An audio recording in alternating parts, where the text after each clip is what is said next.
Assalamualaikum warahmatullahi wabarakatuh. Prof. Maman, apa kabar? Waalaikumsalam Bu Wana. Alhamdulillah sehat semua ya. Ya, Alhamdulillah. alhamdulillah. Mudah-mudahan. Ketemu lagi hari ini kita ngelanjutin dari diskusi yang sempat tertunda. Iya. Diskusi ini penuh cinta untuk mendukung pendidikan Indonesia. Mau ngobrol sebenarnya kalau bisa ngobrol langsung sama Mas Menteri gitu ya, Prof ya. Dan para insan akademisi yang peduli pada pendidikan Indonesia ya, Prof. Oke, so anything yang menurut Prof menarik nih untuk dibahas saat ini? Ya kita lanjutkan saja apa yang menjadi topik bahasan pertemuan yang lalu yang memang terganggu karena aliran listrik yang tiba-tiba terputus. Jadi pada waktu pertemuan kita yang lalu itu sudah sampai kepada itu jejak-jejak peradaban yang membuktikan bahwa dunia semakin mengecil gitu ya. Dan itu yang bertanggung jawab adalah natural sciences. Gitu ya. Nah, ini. Jadi terus terang saja itu sejarah membuktikan hal seperti itu. Jadi kalau kita mau betul-betul ya menempatkan perguruan tinggi itu sebagai ujung tombak pembangunan bangsa, ya, ujung tombak pembangunan bangsa, maka tidak bisa lari dari pengembangan natural sciences. Itu adalah komoditi sekarang, ya, komoditi global natural sciences itu. Dan saya turut berbangga mendapatkan berita bahwa salah seorang guru besar di UGM ya, itu mendapatkan apresiasi yang bagus. Betul. Ya, sebagai salah satu dari 100 orang yang berpengaruh di dunia ya, Prof. Ya, di tingkat dunia. Jadi itu sudah menunjukkan bahwa intellectual capacity kita itu memang bibit-bibit bagus. Saya tiga sekarang bagaimana itu ya? Bagaimana agar supaya ini bukan satu yang muncul di Gama, tapi paling tidak dalam katakan 2-3 tahun yang akan datang itu di setiap provinsi ada satu begitu ya. Bukan ya. Jadi saya mendapatkan informasi bahwa pada saat ini kita di Indonesia itu memiliki sekitar 6.000 guru besar. Mohon dikoreksi kalau salah. 6.000 guru besar. Ya. Dokter mungkin sudah puluhan ribu. Saya tidak punya datanya. Tapi yang ingin saya soroti adalah bahwa kalau saja yang 6.000 guru besar itu ya, diposisikan, sekali lagi, diposisikan atau memposisikan diri ya sebagai ujung tombak pembangunan nasional yang berskala global gitu ya. Ya. Maka Bu Mona ini sudah akan otomatis Indonesia ini dalam 2-3 tahun menjadikan perguruan tinggi sebagai industri besar. Coba katakanlah saja ya. Katakanlah tidak usah semuanya guru besar. 50% saja guru besar. Ya. Dalam 1 tahun membuat satu ilmu baru. Satu saja ilmu baru. Maka dalam 1 tahun ada 3.000 ilmu baru. Apa itu ilmu baru? Bisa jelasin nggak ilmu baru? Maksudnya apa? Ilmu baru itu ilmu yang memang belum pernah ada. Bukan hasil pengembangan ilmu ya. Begitu. Kalau kalau pengembangan ilmu hasilnya adalah ilmu yang ada itu dibuat berkembang. Ya, inovasi ya. Yang tadinya kecil besar. Tapi ini yang belum ada kita buat. Di situ letaknya kompetisi. It's not that simple, Prof. It's not that simple. Itu omongan yang menurut saya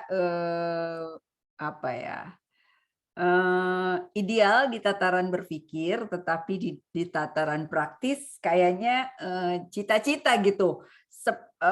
Bayangkan, iya, bagaimana orang bisa, maksud saya begini, saya setuju ketika itu sudah dibikin fondasi yang kuat, sehingga orang sudah biasa melihat inspirasi-inspirasi dan berkreasi gitu. Tapi kalau tidak terbiasa, ya masih jauh gitu. Sekarang ini kelihatannya masih belum. Itu kata kunci aja. Kata kuncinya adalah Bu Mana sebutkan, terbiasa. Dan itu harus dibiasakan. Begitu ya. Jadi saya berikan contoh ya. Pada pertemuan yang lalu saya berikan contoh bagaimana logika Aristoteles usianya 2.500 tahun ya, itu dikritisi oleh orang Iran dan menghasilkan sesuatu yang monumental. Tidak usah ilmu baru yang monumental seperti siapa? Seperti Albert Einstein. Tidak usah dulu ya, begitu. Tapi ilmu baru yang diinisiasi oleh kawan kita dari Gamma itu, ya, itu sudah menunjukkan sesuatu yang terobosan yang luar biasa. Itu, Prof. Saya sendiri. Ya. Prof, mohon maaf, Prof. Sebentar, Prof. Jadi itu tuh kendala yang banyak sekali terjadi untuk berani berdiri dan bilang bahwa saya itu punya gagasan ini. Itu tidak mudah, Prof. Karena kerap kali kita akan ditanya, rujukannya dari mana? Bukunya apa? Siapa yang bilang begitu? Kayaknya tuh kita tuh diminta supaya punya pegangan, referensi dari pihak lain. Ini yang perlu didobrak dengan dengan tegas begitu, Prof. Setuju ya. Itulah sebabnya Bu Mana, mengapa saya ini outlier. Outlier ya. Begitu. Jadi barangkali satu-satunya guru besar di ITB yang minta pensiun dini. Dan kemudian pergi mencari ilmu. Jadi mengapa saya mengajukan pensiun dini dari ITB? Itu karena saya melihat seperti yang Bu Mana katakan, berat untuk menempuh jalan baru, berat. Dan terutama yang menjadi kendala adalah siapa yang akan menjamin bahwa saya bisa hidup layak gitu ya, dengan menjadi ilmuwan tanpa kerja di mana-mana lagi. Ya. Nah, jadi pada saat itu, pada waktu itu saya sudah dapat gold medal. Ya. Gitu. Untuk kontribusi terhadap ilmu statistik. Tapi saya tidak puas. Mengapa? Karena tradisi di mana saya dibesarkan dulu waktu ambil S2, S3, itu tradisinya adalah memang mencipta ilmu baru. Ya, gitu. Jadi sejak S2 saya sudah dididik seperti itu. S3 saya dididik seperti itu. Ya. Ya. Jadi sampai pembimbing saya mengatakan, I don't care with what you have been learning. Ya. Bikin ya. Ya, bikin. Ya, bikin. Ya. Sekecil apapun matematik yang kau bikin, itu lebih bagus daripada kau belajar matematik. Gitu ya.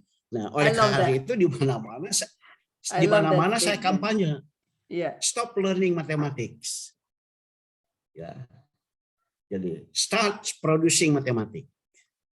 Begitu. Nah, akibatnya banyak orang yang datang berdiskusi, belajar tentang bagaimana membuat matematik untuk level SD, bagaimana membuat matematik untuk level SMP, SMA, dan level perguruan tinggi.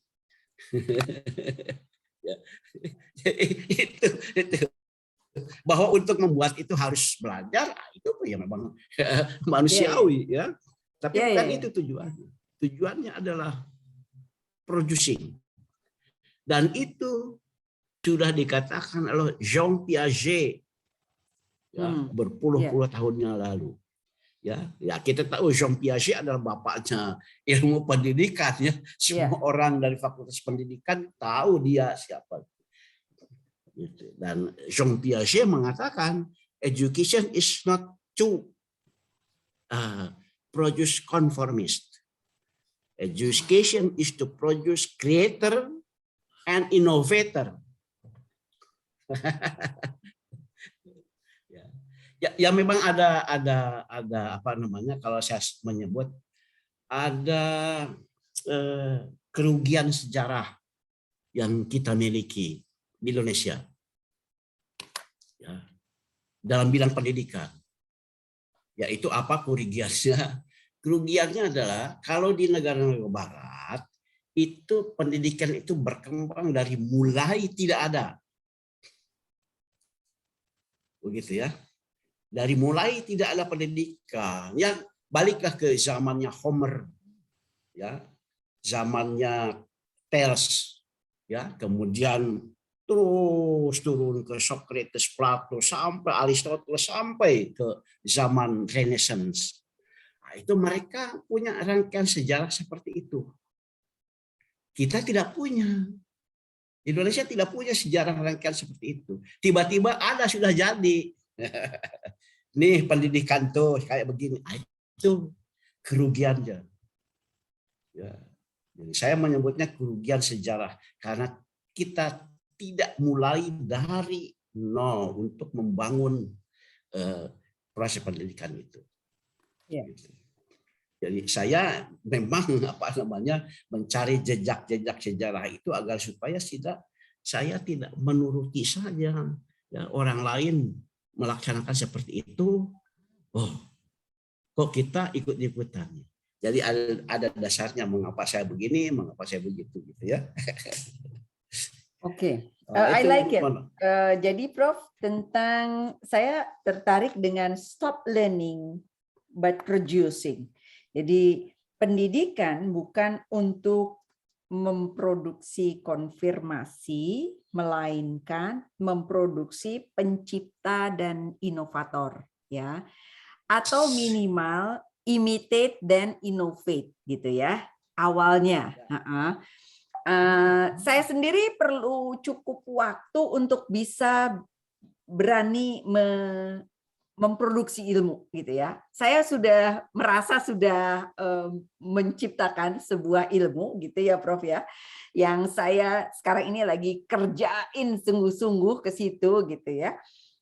Sebuah teori yang ditarik sana, tarik sini, tarik sana, tarik sini. Oh, saya harus lengkapin ini, lengkapin itu. Ya. Namanya, saya suka sebut Prof, namanya PSR, Personal Social Responsibility, gitu ya, dari ilmu sosial ya. Itu adalah bagaimana kita punya tanggung jawab sosial kepada masyarakat, kepada lingkungan. Saya lagi tarik sana, tarik sini dengan ngembangin asumsi-asumsinya dan sebagainya. Itu butuh waktu, Prof, sungguh untuk bisa nggak apa-apa kok, bisa kita bikin sesuatu begitu. Karena sebelumnya tuh saya merasakan bahwa itu kesan-kesan bahwa mana ini dari mana dan lain sebagainya itu secara substansius itu kuat gitu. Dan saya melihat cukup banyak juga yang melakukan seperti itu di Indonesia begitu. Jadi harus ada dobrakan. Dan dobrakan ini harus fundamental kalau jadi kita tidak benar, kita tidak hanya sibuk memproduksi orang yang bisa masak, ya kan? Karena kesannya banyak juga yang diarahkan untuk bisa jadi tukang masak gitu. resepnya udah ini aja resepnya gitu ya kan. Nah, kita tuh maunya yang bikin resepnya gitu kan, gitu. Artinya dua-duanya ya. Pendidikan itu perlu ada yang bikin resep, yang bikin yang masaknya gitu. How? Bagaimana menjadikan itu terjadi dan bagaimana menjadikan seperti yang kemarin disebutkan Prof. Maman bahwa Indonesia menjadi center of excellence. Jadi industri devisa pendidikan di Indonesia. Apa namanya itu, selain daripada perlu waktu, itu memang perlu keberanian, Bu Mona. Iya, betul. Keberanian dan juga bukan hanya keberanian dalam arti kata apa namanya fighting spirit saja, akan tetapi juga keberanian untuk mulai bergaul. Nah, ini kata kunci yang utama adalah bergaul di level global. Ya, ini jadi karya Bu Mona itu akan menjadi kurang berarti kalau tidak dibawa, ya, disajikan di level global. Ya, di situ letaknya. Jadi ini keberanian ini memang sangat kurang di Indonesia. Sangat kurang. Ya. Jadi saya katakan karya itu tulis dalam bahasa Inggris, publikasi secara internasional, setelah terbit jangan lupa jadilah marketer yang baik for your own self. Ya, caranya bagaimana? Caranya adalah publikasi internasional yang sudah terbit tersebut itu kita sebar kemana-mana, ke berbagai lembaga dunia kita kirimi, ya, begitu, ya, kawan-kawan sejawat kita kirimi, termasuk yang sering saya anjurkan, ya, tampilkan itu minimal di ResearchGate, bukan main Bu Mona. Ya. Sekarang sudah hampir 35.000. Saya punya pembaca ResearchGate, ya, dan itu umumnya internasional. Sudah 35.000 dan hampir seluruh negara di dunia, ya, itu ada wakilnya yang berkunjung ke apa namanya ke akun saya. Jadi research bahkan apa namanya? Ya, research bagaimana? Apa namanya? Namanya ResearchGate. Oke, ResearchGate. Ya. Oke. Ya, ResearchGate yaitu database itu. Iya. Jadi suatu ketika ada mantan mahasiswa saya S3. Jadi pada waktu itu, waktu dia mau meminta saya menjadi pembimbing, dia mengatakan, gitu, Bapak, saya ingin Bapak menjadi pembimbing S3 saya. Dari mana Anda tahu saya? Pernah ikut seminar. Oke, kalau begitu. Apa yang ingin Anda lakukan? Oh, saya mau menggunakan aplikasi statistik dalam bidang ini. Terus saya katakan, ya, kalau mau aplikasi, nanti saya carikan pembimbing yang tepat, ya. Jangan dengan saya. Terkejut dia. Ya. Terkejut. Wah, Bapak bidangnya apa? Saya katakan saya itu bidangnya membuat statistik, bukan hanya menggunakan statistik. Membuat dulu statistik. Saya tanya, siapa namamu? Dia sebutkan namanya, ya. Sebut saja Budi lah namanya. Nah, begini kalau mau dengan saya, ya. Jadi saya akan berikan tugas, Anda harus membuat statistik, dan kalau sudah selesai, kalau saya katakan Anda sudah berhasil membuat statistik, maka sudah selesai S3-nya. 1 tahun pun boleh. Tidak usah sampai 3 tahun. 1 tahun pun boleh. Jadi kalau nanti sudah berhasil membuat statistik budi, sudah selesai. Anda tahu kan ya statistik uji T? Tahu, Pak. Statistik uji F tahu. Saya sebut berbagai statistik uji yang biasa digunakan ya. Ya. Tahu. Nah, nanti saya akan katakan Anda selesai S3 dengan saya kalau sudah bisa membuat statistik budi. Begitu. Mau dia, Bu Mona, dengan saya. Saya katakan ini perjalanan akan terjal. Ya. Kalau mau boleh, tapi harus bersabar. Gitu. Dan sebagai bukti bahwa statistik budinya itu signifikan, harus diterbitkan di jurnal internasional. Dan itu tahun 2004, Bu Mona. Tahun 2000. Nah, lulus dia. Setelah lulus, 1 tahun setelah lulus, dia sudah melanglang buana menginternasional. Ya, begitu Bu Mona. Itu tidak bukan barang yang sukar. Yang sukar adalah memanage diri sendiri. Exactly. Ya, jadi itu pendidikan karakternya itu. Ya. Jadi, bagaimana membentuk karakter, dan tempat yang bagus adalah mulai dari S1, S2, S3. Ya, untuk karakter sebagai apa namanya ujung tombak pembangunan nasional. Kalau di sekolah perguruan tinggi itu karakternya adalah karakter manusia. Ya. Ya, bukan sebagai karakter fighter dalam bidang ilmu. Begitu masuk S1, S2, S3. Nah, karakternya lain lagi. Oleh karena itu saya pribadi ya, itu bagi saya S2 itu adalah membangun karakter melalui initiation to research. Belum riset beneran, initiation to research.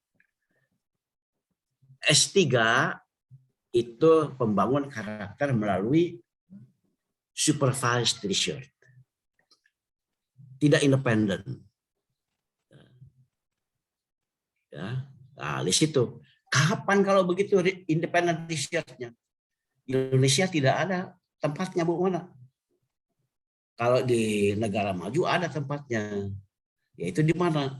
Di postdoc. Postdoc program itu adalah untuk memulai independent research.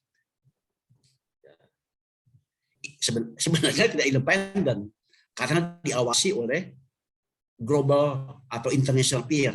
Ini pengawasnya, pengawasnya itu international peer, pengawas. Jadi Bu Mona coba bayangkan ya, dari kembali ke 6.000 guru besar itu, 3.000 saja, ya. 3.000 saja. Katakan tadi saya mengatakan setiap tahun ya 3.000 batch, 3.000 pertama tahun ini buat bikin ilmu baru. 3.000 yang lain tahun depan buat ilmu baru. Waduh, Bu Mona. Ini Bisa, sudah Prof. akan menjadi hub. Bisa. Hebat bisa, Indonesia. Prof, bisa. Ya, alhamdulillah. Bisa. Ya. Saya bisa melihat itu. Jadi, sebenarnya ketika kita mau mendalami, jadi gini, dobrakan psikologis ini penting, Prof. Dobrakan subconscious ini terutama begitu ya, yang pemujaan terhadap produk luar atau pemujaan terhadap sesuatu yang sudah mapan begitu ya, itu memang perlu diingatkan bahwa udah bikin aja resep sendiri gitu loh. Karena semuanya tersedia. Kita kreatif saja begitu. Jadi kreativitas itu ketika kita lihat, jadi saya begini Prof, saya dalam beberapa agenda itu udah ngelihat saya mau bikin ini, saya bikin ini, saya modifikasi. Jadi saya sebenarnya sudah punya beberapa gitu ya yang saya pikir ini saya bakal jadiin. Tapi kadang-kadang berpikir mau ngelanjutin lagi tuh, apa boleh nggak sih saya begini gitu ya? Kadang-kadang ada perasaan seperti itu. boleh nggak sih saya begini begitu. Dalam situasi ketika saya benar-benar bulat, kayaknya ini harus deh. Saya berani ngedobrak. Tetapi dalam beberapa situasi lain, kayaknya saya merasa bener nggak ya? Saya butuh orang untuk diajak diskusi itu gitu ya. Apalagi expert di bidang lain. Terutama begini, Prof. Misalnya komunikasi kedokteran. Komunikasi kedokteran itu kan sesuatu yang orang nggak jalanin gitu, nggak banyak yang jalanin. Saya ngedalemin, saya iniin, saya ngelihat kayaknya mereka perlu ini deh. Saya ngelihat tuh ada yang harus mereka lakukan dalam ini. Saya ngelihat ada titik-titik yang ini di sini titik ini masih ada ceruk deh gitu. So di situ saya butuhkan dialog sama orang yang lebih banyak. Itu tadi betul ruang untuk independent research di mana saya bisa berdialog dengan orang-orang yang di sana dalam situasi yang laboratorium ya, kira-kira maksudnya begini. Kalau kayak gini kan ini kan antar pribadi ya, personal, dekat sama orang, minta ngobrol dan lain sebagainya, oke gitu ya. Tetapi kan kalau ada dalam ruang-ruang yang friendly gitu ya, yang laboratorium di mana kita memungkinkan untuk bisa berdialog, orang tersebut juga mau meluangkan waktu, itu bagus. Saya melihat potensi untuk bisa memproduksi ilmu itu banyak sekali. Banyak sebenarnya. Artinya sangat memungkinkan masing-masing orang asal diinspirasi, spark gitu ya, disentuh, diajak untuk melihat sesuatu, dia akan melihat, oke, ternyata ini sama ini bisa jadiin masakan ini deh. Ini sama ini jadi masakan ini. Banyak sekali. Siapa yang bisa menginspirasi itu harus ada orangnya yang bisa menginspirasi di tataran itu gitu, Prof. Ngasih contoh, gini caranya, sehingga bisa menjadi model imajinasi kerangka berpikir begitu. Nah, itu dia Bu Mona ya. Saya tangkap poinnya. Ya. Sebenarnya PTN PTS di kita ya, itu harus menggunakan program S2 dan S3 itu sebagai proses penularan. Ya, tuh. Proses penularan dari pembimbing kepada mahasiswanya. Apa yang ditularkan? Yang ditularkan adalah pertama budaya riset, yang kedua budaya publikasi, budaya sastra, ya saya betul. Literary culture and research culture. Itu yang namanya S2 S3 itu ada proses penularan. Gitu ya. Apa yang ditularkan? Pengalaman nyata dari si pembimbing dalam proses menciptakan ilmu itu. Oleh karena itu saya sering mengatakan, cobalah baca buku klasik yang terbit tahun 45, ya, itu judulnya bagus Bu Mona. The Psychology of Invention. Bagus itu. The Psychology of Invention. Nah, ini buku pesanan ini Bu Mona. Buku pesanan, kalau tidak salah dari Princeton University kepada Jacques Hadamard. Jacques Hadamard. Ini dia kawan karibnya Einstein. Ya. Dia diminta menulis itu. Ya. Mengingat bahwa Hadamard adalah seorang universal mathematicians. Sangat humble. Ya, sangat humble. Dia mau menolak pun tidak berani permintaan dari Princeton University itu. Oleh karena humble-nya, maka judulnya dia tambah sedikit.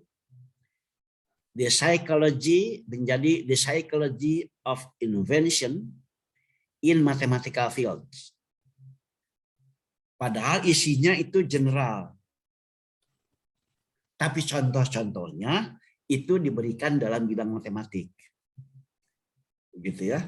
Dan itu buku yang sangat bagus untuk dibaca calon doktor. Ya. Nah, jadi sekali lagi media untuk membuat perguruan tinggi sebagai industri besar di Indonesia itu sudah ada, hanya tinggal sekarang pelaksanaan. Ya. Medianya adalah program S2, S3 perlu dibenahi lagi. Ya. Oke, sekarang bisa nggak Prof fokus kepada tips apanya, things to do yang sebaiknya pemerintah lakukan untuk mewujudkan pendidikan Indonesia sebagai Center of Excellence tingkat internasional dan produsen ilmu. Ya. Kembali kepada profesionalisme dari dosen, profesionalisme dari guru besar. Kembali ke sana, tidak akan lepas dari situ. Ya. Oleh karena itu minggu yang lalu saya on air di UNJ, ya, dan saya mengatakan, saya beberkan ya tentang pentingnya liberal arts dalam pendidikan doktor profesional. Ya, gitu. Nah, itu sebagai pilar pendidikan liberal arts, itu adalah pilar untuk pendidikan doktor profesional. Dan sengaja saya menambahkan judul doktor profesional. Ya. Apa itu? Apakah dokter profesional? Salah satu karakteristik dari seorang profesional itu adalah konsisten. Nah, pendidikan doktor ya, itu menyediakan kesempatan dan fasilitas bagi seseorang yang ingin membangun dirinya, begitu ya, membangun dirinya, begitu, sehingga mampu berperan di dalam, mampu berperan membangun masyarakat yang harmoni, begitu ya, begitu. Nah, di samping dia ada seorang skilled person dan juga seorang yang mampu menciptakan ilmu. Ini tanggung jawabnya ada di pundak pembimbing, Bu Mona. Dan karena melihat profesionalisme seperti itu sebenarnya profesi dosen itu tidak akan bisa disubstitusi oleh mereka yang dibesarkan di luar habitat perguruan tinggi. Sukar sekali. Ya. Kecuali kalau menjadi dokter yang bukan profesional gitu ya, atau menjadi dosen yang tidak profesional, kecuali itu. Tapi itu di luar daripada kosakata saya. Kalau memang betul-betul kita mau menjadikan perguruan tinggi sebagai pusat kebudayaan, pusat dan peradaban, ya, pusat kebudayaan dan peradaban, pusat ketahanan nasional, dan juga pusatnya industri, tidak ada jalan lain. Maka harus dibangun profesionalisme. Ya, dan itu sebenarnya undang-undangnya mengatakan begitu ya. Undang-undangnya mengatakan begitu. Oke, setuju. Jadi pertama adalah menggarisbawahi profesionalisme. Profesionalisme ini adalah dengan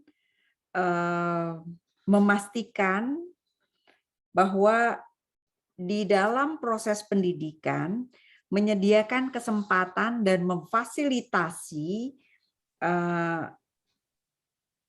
bagaimana individu menjadi orang yang punya keinginan untuk membangun diri, gitu ya. Jadi jadi lebih ke afektif ya. Sure. Afektif dari dari para pembelajar agar memiliki keinginan untuk punya drive, punya imajinasi, punya visi, mau memproduksi sesuatu, gitu ya. Kemudian secara skill, secara psikomotorik, secara produksi, dia orang yang skilled, yang terlatih, yang punya keterampilan, ya. Kemudian secara kognitif dia memproduksi ilmu, gitu ya. Dan itu ya keberhasilannya tergantung daripada profesionalisme para guru besar. Profesionalisme para pembimbing. Gini Prof, saya harus jujur, kerjaan administratif itu pretelannya banyak sekali. And it's consume a lot of times. Capek ngerjain itu gitu. Iya, jadi gimana ya? Gimana itu agar ini kan mencarikan solusi yang terbaik gitu ya. Jadi kan nggak bisa kita lepasin itu juga gitu. Gimana caranya agar itu tuh bisa dikelola sebaik mungkin gitu. Artinya ada manajemen yang mengelola tentang administratif tersebut, memudahkan begitu. Karena kita lihat di beberapa kampus, Prof, seberapa kampus bisa memberikan fasilitas yang memfasilitasi dosennya itu dengan lebih mudah gitu ya. Administrasinya dipermudah dan lain sebagainya. Beberapa kampus kita kerja keras banget gitu untuk administrasi, bahkan mau minta hak yang dimiliki saja tidak mudah begitu, data-data dan lain sebagainya. Jadi artinya ini situasi ini itu menggerus energi yang membuat orang untuk maju begitu. Nah, gimana caranya agar ini menjadi resolve gitu? Saya memang sering memikirkan hal itu, ya. Bahkan sampai kepada satu hasil kontemplasi. Jangan-jangan jiwa kejuangan kita itu menurun. Jiwa kejuangan menurun. Begitu ya. Nah, karena tergoda oleh panasnya temperatur lingkungan ya, gitu ya. Ingin itu, ingin ini, ingin itu, ingin ini, begitu ya. Nah, jadi ya, sebenarnya saya ingin menghindari bicara pengalaman begitu, karena takut takut diinterpretasikan yang bukan-bukan. Tapi bagaimana ya pengalaman yang saya lakukan memang sangat berguna bagi saya. Mungkin tidak berguna bagi orang lain ya, tapi tidak apa-apa lah. Saya ceritakan sedikit begitu ya. Jadi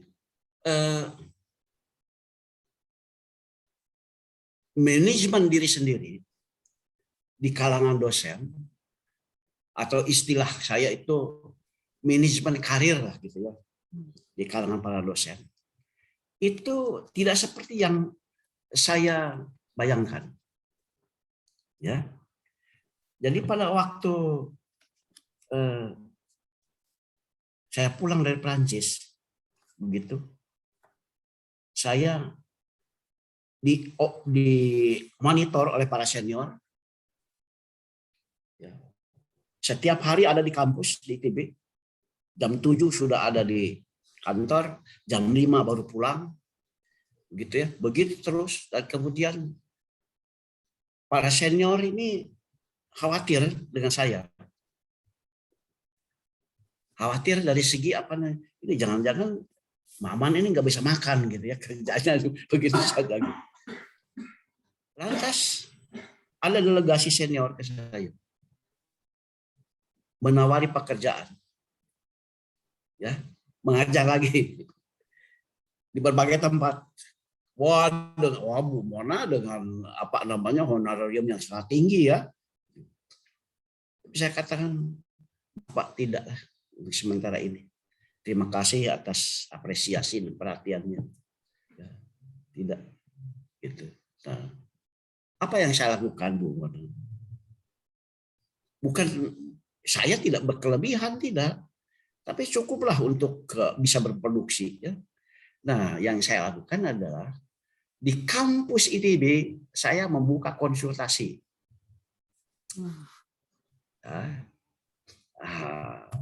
Waduh, bukan main, pada datang, begitu. Ya, bukan main. Itu bukan bimbingan tes ya, bukan. Konsultasi profesional. Datang orang bawa data statistik bagaimana dia. Nah, itu. Jadi tatkala saya diminta untuk mengajar tempat lain, sorry. Sebab saya bisa membayangkan saya akan kehilangan kesempatan untuk riset, untuk menulis. Begitu ya. Nah, jadi tatkala saya diminta untuk menjabat pun saya selalu menawar. Saya selalu menawar. Jadi kalau saya ditawari antara dua kursi, apakah itu di lab, apakah itu di jabatan struktural, saya akan memilih lab. Gitu ya. Nah, tapi ya begitulah. Akhirnya 25 tahun tidak berhenti menjadi pejabat ITB sampai akhirnya diangkat sebagai ketua majelis guru besar. Selalu begitu, Bu Mana. Oke. Tapi saya tidak bisa melepaskan lab, tidak bisa melepaskan menulis research. Jadi sebenarnya ini secara umum adalah tergantung dari panggilan jiwa yang pertama-tama ya. Panggilan jiwa. Oke. Kemudian, nah bagi mereka yang belum terpanggil harus ada wake up call. Ya, oke. Harus ada wake up call. Ini yang saya mau tanyakan. Gimana caranya agar menghidupkan panggilan jiwa? Dan itu ya yang paling efektif menurut saya adalah dengan contoh. Tidak usah dengan instruksi, apalagi dengan surat edaran ya. Dengan contoh, ya, nah, nanti menular dengan sendirinya. Jadi mahasiswa saya, ya tidak ada satupun yang tidak ada berada di seputar saya di lab, karena saya selalu berada di situ, gitu ya. Kalau saya mau mengajar Bu Mona, 5 menit sebelum dimulai kelas, saya sudah ada di kelas. Selesai, on time. Dan kalau saya berhalangan karena suatu hal, sehari sebelumnya saya beritahu. Values seperti ini. Ya, jadi betul-betul. Tadi saya mengatakan bahwa perguruan tinggi itu adalah guardian of values. Values seperti ini yang harus kita tularkan. Ya. Begitu. Proses penularan itu tidak bisa hit and run. Itu adalah continuing proses. Ya. Oleh karena itu, pada waktu saya jadi guru ketua guru besar, program saya sederhana, Bu Mona. Kembalikan para guru besar ke habitatnya. Itu program saya. Kembalikan. Seperti apa bentuknya? Bentuknya adalah habitat guru besar itu adalah lab. Ya. Itu habitatnya. Ya. Dia selalu available untuk mahasiswanya. Dia selalu membagikan ilmu barunya kepada mahasiswanya dan kepada dosen-dosen juniornya. Jadi itu habitat Anda bukan di Jakarta. Habitat Anda semua adalah di lab. Saya sampaikan, kalaupun Anda tidak bisa sekarang, siapa tahu besok lusa bisa. Dan harus saya sampaikan, kalau tidak maka saya salah tidak menyampaikan hal itu. Labnya para guru besar itu bukan di Jakarta. Ya, tapi di kampusnya sendiri setiap hari, setiap saat dikelilingi oleh mahasiswanya. Tularkan ya habitnya. Sejauh mana ini sudah terjadi di kita? Ya. Pak Menteri ya mungkin bisa menginstruksikan ini. Ya, coba rektor-rektor itu mengevaluasi. ini para guru besar itu aset nasional. Prof, sebentar. Bahwa pendidik atau para akademisi itu atau pendidikan dapat menjadi pusat ketahanan nasional, pusat kebudayaan, oke, dan juga menjadi solusi untuk kemajuan bangsa. Sekarang, apakah tidak demikian bahwa para akademisi yang udah jadi ini itu kalau dia masuk ke ranah praktis, yaitu ke pemerintahan, ke industri, dia akan bisa membangun banyak hal menjadi lebih baik, ya kan? Karena capability-nya dia itu untuk memproduksi sesuatu yang menjadi solusi. Itu gimana kalau seperti itu? Itu Artinya implikasinya di kampusnya nanti kurang kan orangnya, maksudnya orang-orangnya itu lari ke ini. Yang kejadiannya seperti sekarang ini seperti itu gitu ya, saya lihat. Ya, itu tidak salah. Akan tetapi kita bukan mencari yang tidak salah. Kita mencari the best solution. Jangan lupa beliau-beliau itu diangkat, dilantik, itu adalah for the sake of pengembangan ilmu. Ya. Guru besar dilantik untuk ilmu apa? Ada tertera itu. Tagih saja di situ. ini proses tagihan. Anda dilantik sebagai guru besar statistik. Mana statistiknya? Gitu kan? Very simple question yang benar menurut saya. Ini yang benar nih. Mana begitu ya? Kembalikan saja. Nah, untuk memohon ketahui ya, dan barangkali para pemirsa juga tertarik mendengarkannya. Itu pada waktu saya jadi dekan FMI ITB ya. Nah, pada waktu itu dekan itu otomatis ketua senat. Ya, ketua senat. Nah, saya pernah melontarkan satu soalan kepada senat. Dan ini soalan yang saya lontarkan itu membuat kawan-kawan saya bergidik ketakutan. Ya, soalnya apa? Begini Bu Mona. Yang namanya guru besar itu jangan lupa adalah jabatan.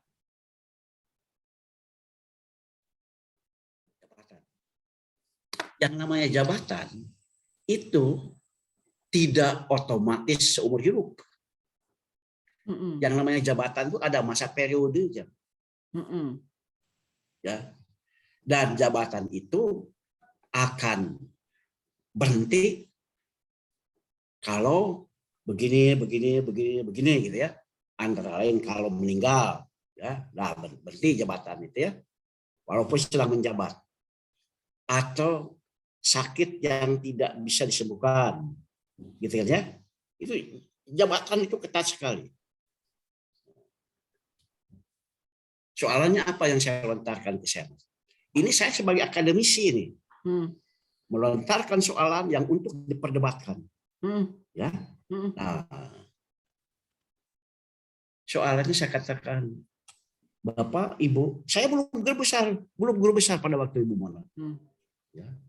Kita di depan senat, Bapak, Ibu, mohon kita sadari, pahami bahwa guru besar itu adalah jabatan. Nah, jabatan itu ya itu terbatas oleh batasan-batasan administratif. Oleh karena itu saya ingin agar supaya setiap guru besar itu setiap tahun dievaluasi. Apakah masih layak menjabat atau tidak?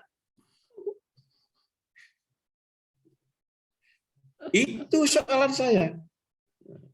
Nah, ini mengapa saya ajukan, bukan hanya untuk sekedar berdebat saja, akan tetapi ini menyangkut masalah quality assurance.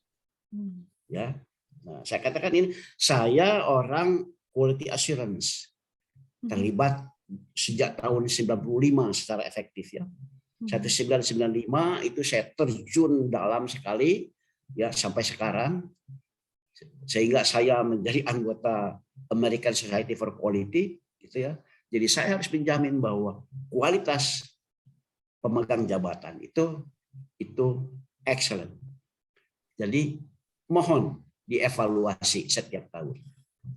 Begitu. Orang-orang tahu itu dan kawan-kawan saya bergidik itu. Yuk berani ngomong begitu.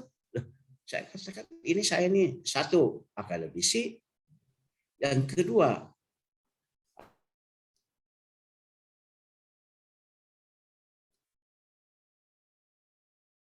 apa namanya politik. Tidak ada shortcut. Saya lemparkan saja bahwa itu tidak oleh senat, terserah. Jadi harus apa namanya berpegang kepada sesuatu ya, hal yang prinsipil, yaitu bahwa kita di perguruan tinggi adalah guardian of values. Nah, gitu Bu Mana kira-kira ya. Ya. Oke. Jadi Prof, saya simpulkan sementara ya, guardian of values untuk apa namanya pendidikan itu perlu menjadi guardian of values, penjaga nilai-nilai yang mulia ini perlu diwujudkan dengan mau memproduksi ilmu dan menciptakan ilmu, inovator, berdiri di depan mengembangkan keilmuan dan bukan mengkonfirmasi ilmu orang, tetapi menciptakan. Dan penciptaan itu bisa dengan berbagai, bisa kecil, bisa sedang, bisa besar, ya kan? Nggak apa-apa, kita nggak usah harus selalu berpikir harus gede dan nanti itu butuh waktu lama. Kecil, sedang, besar nggak apa-apa, ya kan? Mulailah dengan yang kecil-kecil. Nanti mulai dengan yang itu kecil-kecil dulu gitu ya. Nanti digabung-gabung juga jadi bisa sedang. Ya. Saya mulai apa namanya secara besar-besaran begitu ya, usahanya dalam memproduksi ilmu itu, yaitu pada tahun 99 begitu ya. Nah, itu saya membuat publikasi di Milwaukee, di US, ya, kecil saja, yaitu membersihkan ya orang-orang medicine. Bagaimana membersihkan data itu, gitu ya. Jadi ceritanya sederhana. Ada publikasi dan di apa namanya di buku ya tentang kedokteran ya. Gitu. Di situ ditampilkan data dari orang sehat dan orang yang mengalami gangguan kardiak, gitu ya. Kemudian si penulis buku itu melakukan pembersihan data. Nah, begitu saya baca, ini obsolete ini bagi saya, begitu ya. Kemudian saya tulis, nih saya buat ya rumusan untuk membersihkan data itu seperti itu. Malah kemudian saya berikan nih program Excel. Saya buat dalam Excel agar supaya mendunia. Ya, orang awam pun melakukannya. Saya kirimkan, terbit. Wah, rame Bu Mona. Debat sana, debat sini, debat sana, debat sini. Ya, oke, saya layani terus. Nah, setelah 1 tahun dari penerbitan itu, setelah 1 tahun, saya diangkat sebagai konsultan untuk 7 perusahaan di dunia. Ya, untuk 7 perusahaan farmasi. Begitu ya. 4 di US, 1 di Hong Kong, 1 di India, dan 1 di Polandia. Ya, jadi sesuatu yang apa namanya, kalau orang belum pernah melaksanakannya, almost impossible. Tapi begitu dilaksanakan, ya, dengan apa namanya, tetap mempelajari tes. Nah, ini apa namanya, tidak mudah. Ya. Tes. Jadi tatkala kita menulis untuk konsumsi internasional, jangan lupa tes mereka itu bagaimana. Nah, seperti orang pemasaran lah, ya. Kita mau memasarkan satu produk, begitu. Nah, kita memasarkan produk, katakan saja berbeda caranya antara pemasaran di Jawa Barat dengan pemasaran di Sumatera Utara. Ya, berbeda. Ya, nah, ini tes seperti ini harus kita pahami juga dalam menulis itu. Iya. Nah, dari situ mulailah saya, oh ternyata begitu, oh ternyata begini ya. Itu membuat saya harus bersemangat. Iya. Dan alhamdulillah sampai sekarang semangat tidak luntur gitu ya. Buku saya tahun 2018 gitu. Itu 2018 ada 2 begitu ya, yang 1 diterbitkan di Malaysia. Itu memang sesuatu yang baru yang saya buat ya, cara meramal cara saya begitu ya. Bagaimana meramal cara saya, nanti saya ambil bukunya ya.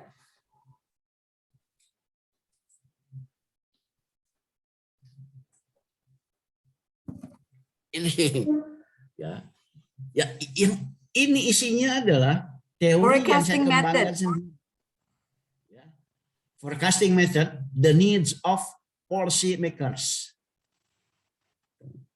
Khusus untuk para policy makers ini. Gitu ya. Nah, dengan mudah dengan Excel saja dalam 2 menit sudah bisa memforecast. Ya. Siapkan data. Nah, ini. Yang ini pun adalah teori baru. Ya, ini terbit 2018 di Jerman, yang kemudian tahun yang lalu diterbitkan ulang dalam 8 bahasa Eropa. Ya. Jadi apa namanya? Kalau belum dijalani, memang mendaki Gunung Everest itu wah, bagi saya impossible ya. Tapi kalau sudah dijalani, enggak juga gitu. Ya, I agree. Percaya, saya percaya. Saya percaya.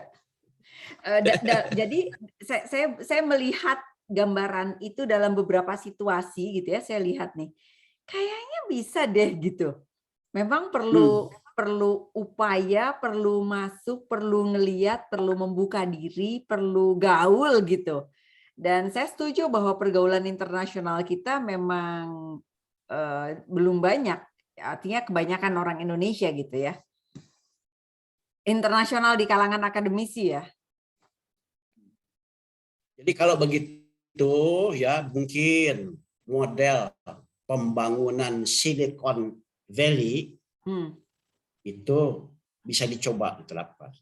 Ya, entah di sini mungkin apa namanya Puncak Valley gitu. Nah, di situ ada Puncak Valley, kemudian siapa para ilmuwan yang concern ya dengan penciptaan ilmu baru. Suruh duduk di situ, fasilitasi, tapi ditagih. Begitu. Tagihannya harus ketat. 1 tahun dapat 1.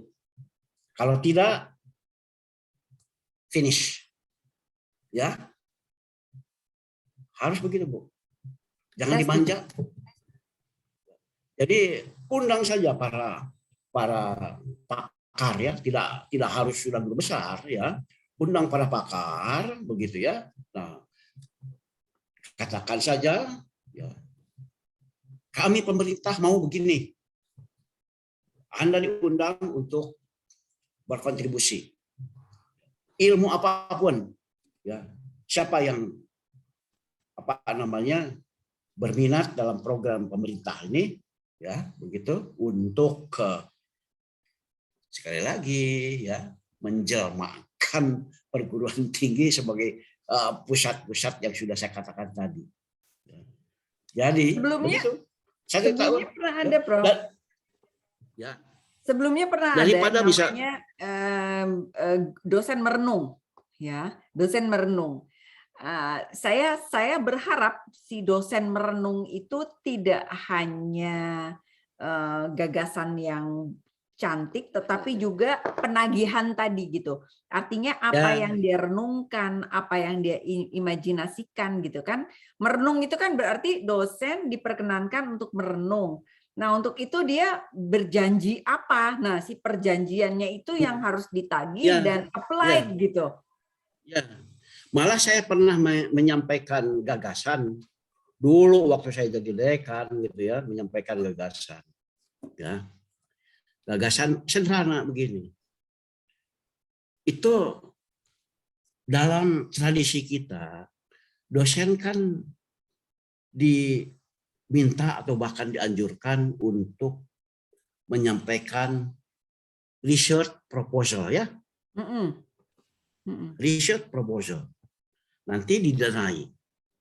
Saya katakan, jadi kalau begitu dana itu adalah untuk membeli janji. Betul? Ya. Dana itu membeli janji. Sekarang coba dirubah. Jangan membeli janji. Membeli produk. Jadi bukan mendanai riset proposal, tapi mendanai publikasi internasional. Itu sudah saya katakan dulu. Sudah lebih dari 20 tahun yang lalu. Itu bagi saya beda sekali. Mendanai riset proposal, ya, itu artinya mendanai janji yang belum tentu terpenuhi janjinya itu. Tapi kalau mendanai produk, artinya siapa dosen yang sudah tembus, ya, begitu, di katakan saja ya, jurnal Q1 misalkan ya, nih kasih dana, buat dana ini untuk pembuatan publikasi berikutnya. Artinya untuk riset dan publikasi berikutnya. Nah, memang saya ditentang, wah kalau begitu dari mana dana awalnya? Dan awalnya coba diberikan, di-boost oleh perguruan tingginya masing-masing. Jadi ini itu eksternal bagi saya, maksudnya dari pemerintah ya? Bagi saya ruhnya itu lain. Mendanai riset proposal itu lain ruhnya. Jadi Prof, menurut saya ya, ini jika gagasannya adalah seperti ini, berarti benar-benar harus secara serius gitu ya, didorong kembali. Apa aset-aset kita punya kok, aset-aset perguruan tinggi luar biasa dan cukup banyak yang bagus-bagus juga. Ini kan orangnya kan tetap itu juga, ya kan? Orangnya itu juga, cuman diinspirasi gitu. Ayo maju, ayo beyond the standard yang kita pikirkan gitu.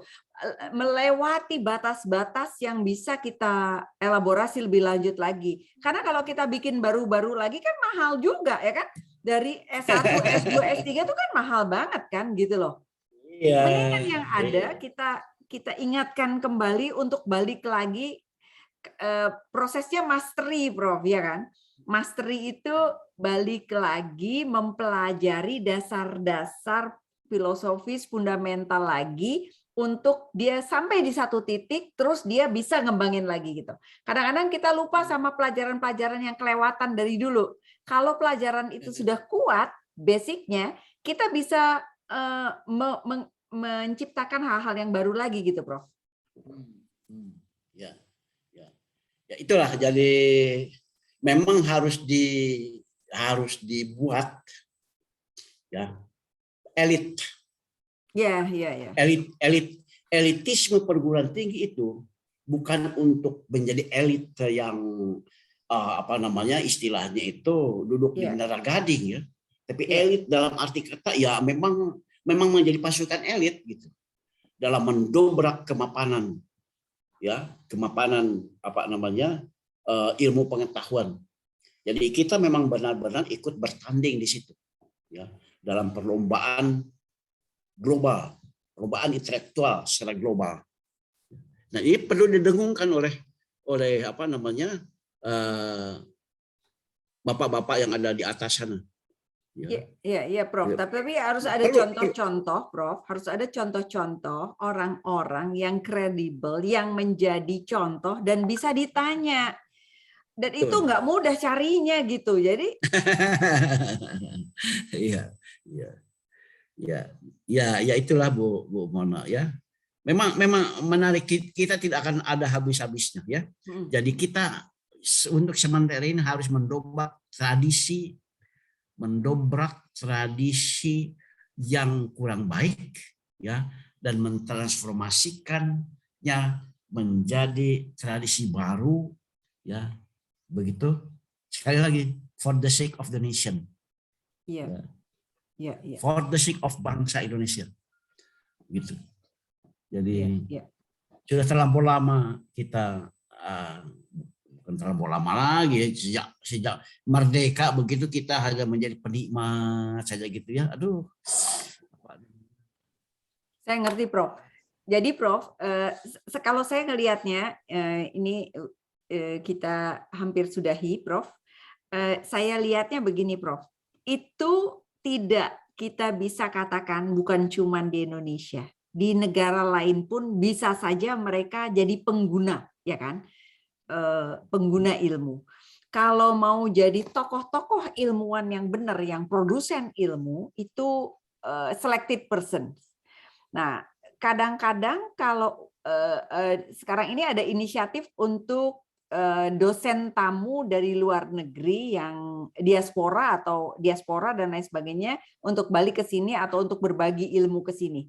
Menurut saya dalam beberapa situasi oke, tetapi apakah benar-benar mereka itu cuma menularkan imajinasi atau menularkan sesuatu yang bikin kita tuh, oh iya ya, kita harus gini nih, aha gitu, aha efek, bukan cuman, wih keren ya gitu, nggak cuman itu gitu, tetapi aha efek yang mencipta kembali begitu. Itu ruang-ruang itu yang perlu dikurung dalam satu tempat di mana karya itu bisa dihasilkan gitu.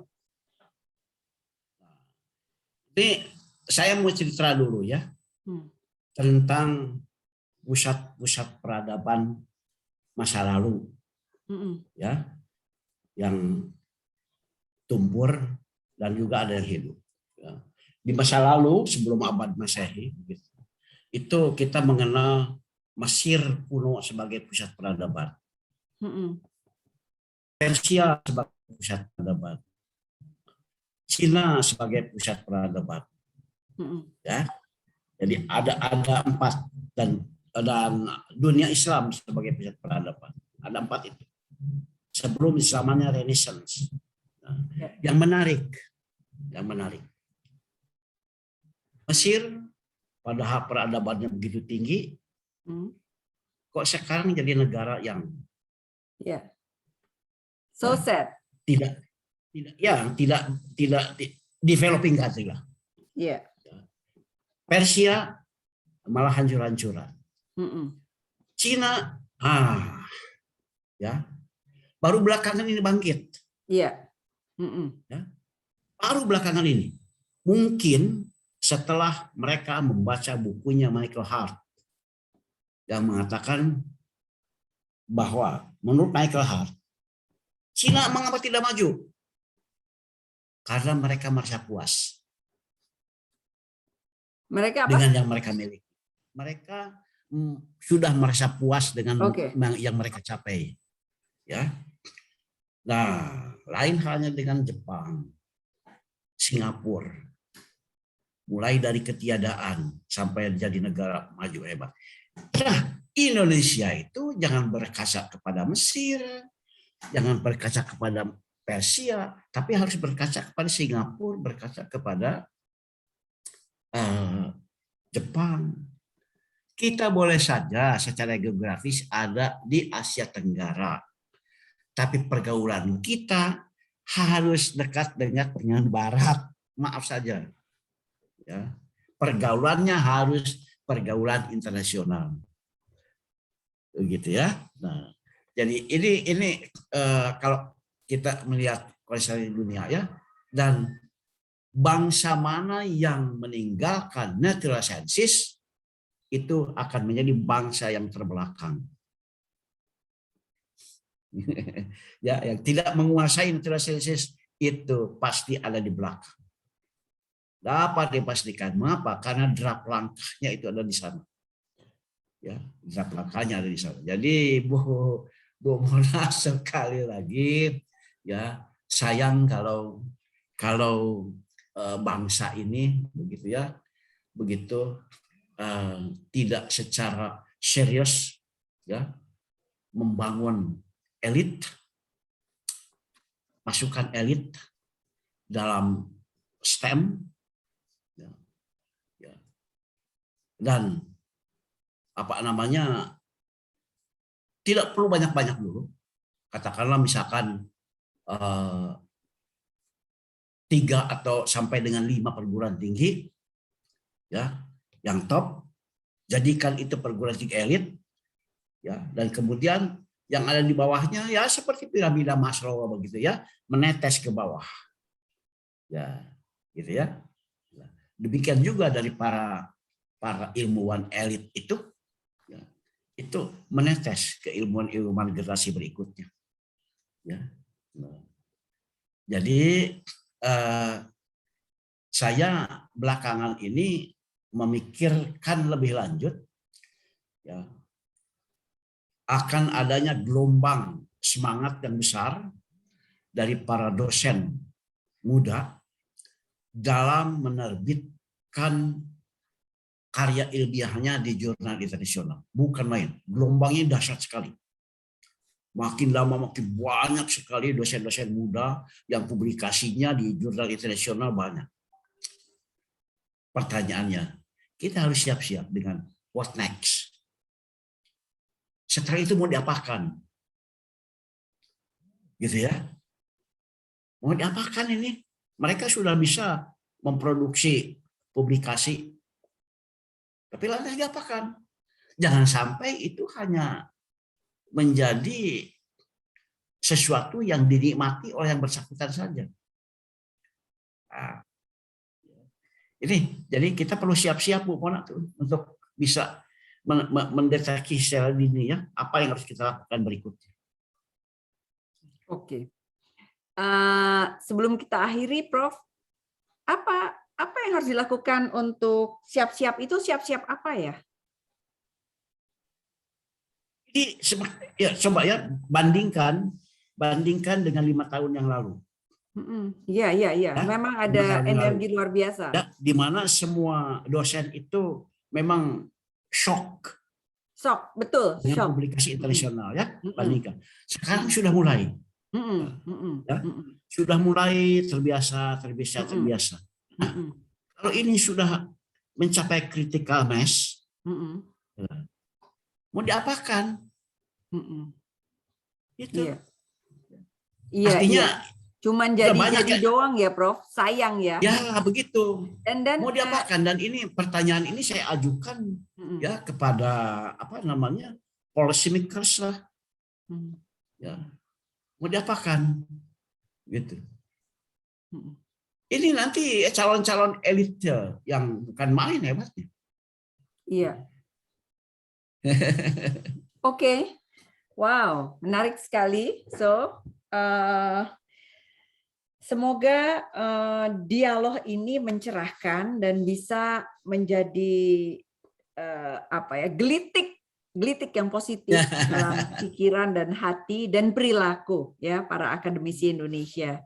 Dan semoga para pemikir Indonesia, saya sangat berharap bahkan kalau di Indonesia itu ada yang namanya IP ya, Asosiasi Ilmu Pengetahuan Indonesia gitu ya.